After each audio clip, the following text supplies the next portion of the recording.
case you guys missed it, last week Epic announced with Blast that they're doing another 4 years of these massive tournaments. This is such good news for everybody involved in competitive Fortnite, and in this video I'm going to be showing you guys how to go ahead and have your best ever year in 2024.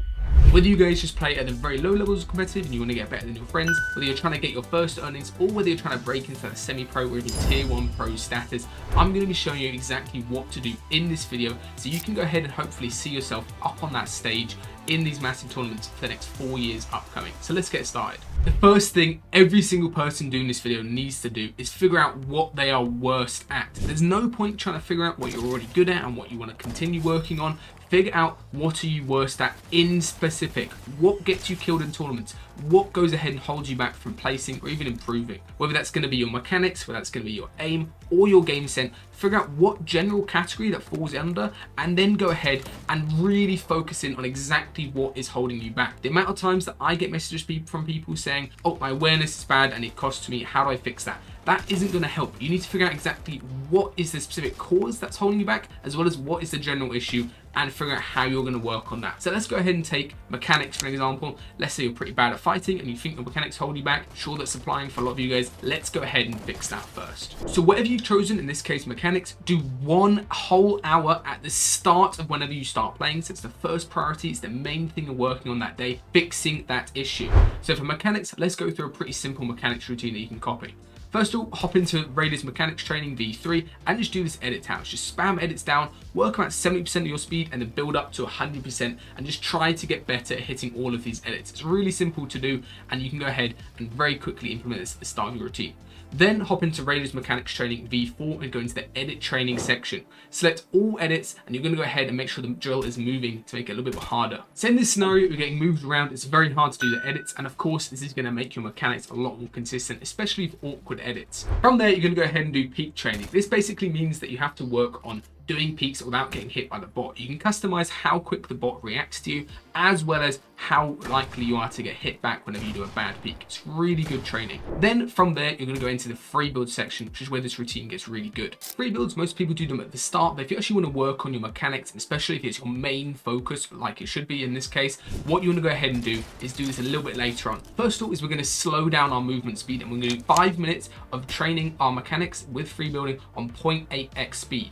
This allows you to be a lot slower so you can be more consistent with edits and also focus on your crosshair placement, which is really important for having better mechs. Also, because you're going a little bit slower, you can go ahead and work on new retake techniques or new piece control that you're not familiar with. And this means that you're going to go ahead and just go and have much more consistency because you're going slower.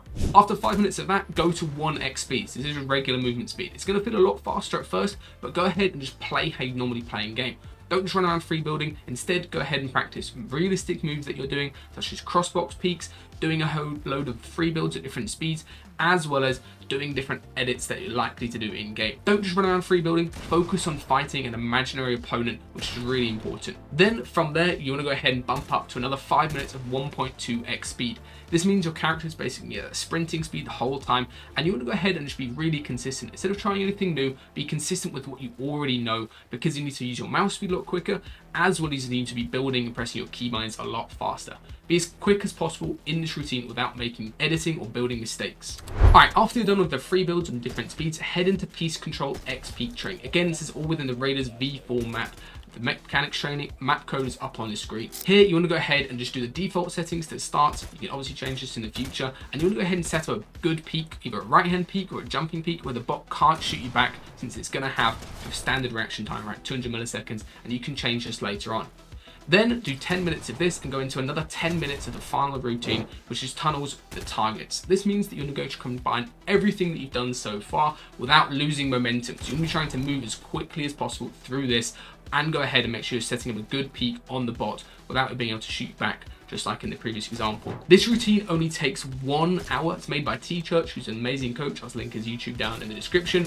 1 hour and your mechanics within 2 weeks are going to be drastically better. And of course, if you keep this up for the entire year, change up your routines a little bit, you are going to be so much better at mechanics. It's not even going to be one of your weaknesses, which it is right now. You're going to be 10 times better. I want you guys to do this for any type of thing that you're weak at, whether you're weak at in terms of game sense, spend an hour VOD training before you get into anything else. If your aim is bad, spend 1 whole hour aim training, doing Kovacs, doing in-game aim training, doing angels, spend all of that time at the start of your day before you get into anything else, before you start playing 1v1s or before you start going and playing scrims. Spend 1 hour focused on what you're bad at and you will skyrocket how good you are. Alright, after you guys are done with your 1 hour day of training that you're going to be trying to continue this for at least a month of doing so, what I would recommend doing is figuring out a structure that you can follow for all of the rest of the time that you're playing Fortnite. If you're still in school or you're in college or you're even going to uni perhaps, or you're in full-time employment, figure out a structure that you can do with the rest of the hours that you have to play Fortnite so you're being as efficient as possible. Getting better is not about putting hundreds of hours in. Of course, all the pros have done that already. If you're trying to catch up though, you need to be efficient with your time, which is why I'm saying an hour working on what you're bad at and then figuring out what you can do with the rest of your time. Let's say you can only play 3 hours a day. For a really squished down example, let's go ahead and break that down in terms of what I think would be best for your improvement.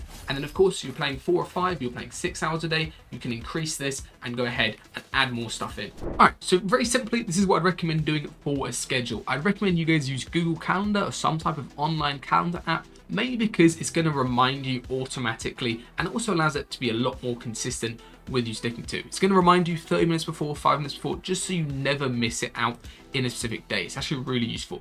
You can also go ahead and let's say for this mech training, if I want to do this for an entire month, I can just select daily right here, save it, and now every single one of my days is going to be in the same point at the same time, and it's going to remind me of that. For the next part of our 3 hour only routine, we're going to go ahead and do 1v1 realistics versus a good player. This might sound really simple, but don't just do fill or unranked or something, 1v1s against people. Try to find better players to play against, whether it's from a Discord or whether it's from friends that you have, which brings us on to our next point, is doing 2v2s. You don't just want to work on solo fighting, and you can see here I've got mentioned the friend group, which I'm going to touch on next, which is so important. Then our fourth thing that we're going to be doing within this 3 hours is an hour straight of solo ranked, and we're going to be aiming for 25 kills total. This might seem kind of simple, right? I'm not asking you guys to get 25 kills in one game. I'm just asking you to try to go for 25 kills within 1 hour, which is around 2 and a bit games of ranked, which might seem fairly easy, but actually if you try to set your mind to this and you're doing it properly, it's actually very hard to do so,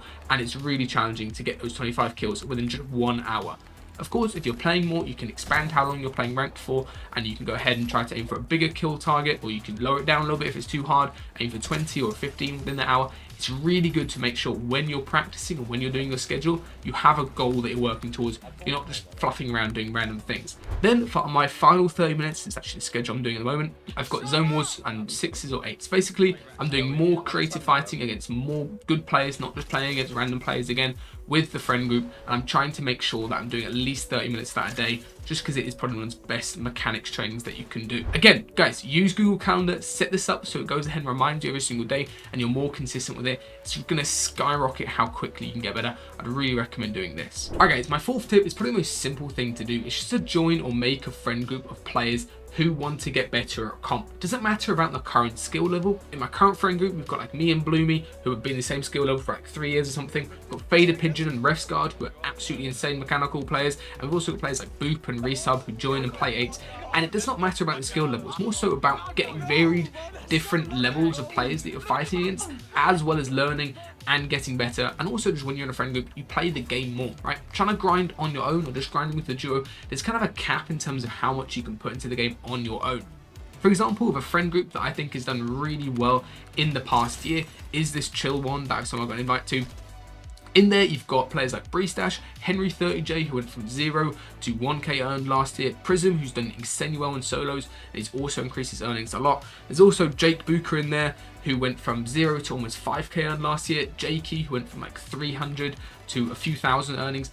This is all because of the fact they're in the same friend group and they're learning from each other and they're getting a lot better from playing the game that much. It's really important that you guys try to join a friend group. I'll leave my Discord down below so you can join, and there's a looking for friend group channel where you can go ahead and find people to play with who have a similar mindset to you again.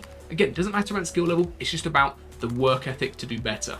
Alright guys, my fifth and final recommendation for you is to go ahead and write down what your comp goals specifically are just for this year. What do you think you can achieve? And also try to be a little bit ambitious or optimistic with your goals, right? Let's say, for example, right now you've got zero earnings. Don't just aim to make $100 by the end of the year. That's honestly quite a bad goal to have. Instead, try to do what I've done here, which is quote every single solo cash cup finals that I play. This means that I'm going to have the highest chance of making money. There's on average maybe 3 or 4 solo cash cups per month. So if I go ahead and qualify every single one of those, that means I get 9 or 12 attempts of playing the finals and making money.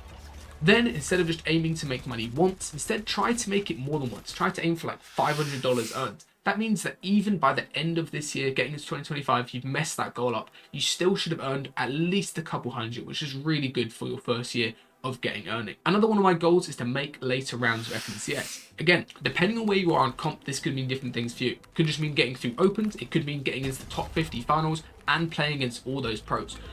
Base these goals on what your current skill level is at and try to be a little bit ambitious. Remember, a lot can change in 1 year. I've seen players go from 5k earned in the example of Cooper to 500k earned in 1 year. Anything is achievable in this game, especially with how crazy the prize pools are and how the distribution is. Anything is achievable, and you can go from 0 to 5,000, you can go 5,000 to 500,000 within 1 year only. Be ambitious, but also just base it on yourself and try to be somewhat realistic with what you think you can achieve. All right, that was all for this video. I hope you guys enjoyed, and I really would appreciate a like and subscribe on the channel if you're new, and let's get into a lot more of these videos this year. I'm really excited to post a lot more content for you guys.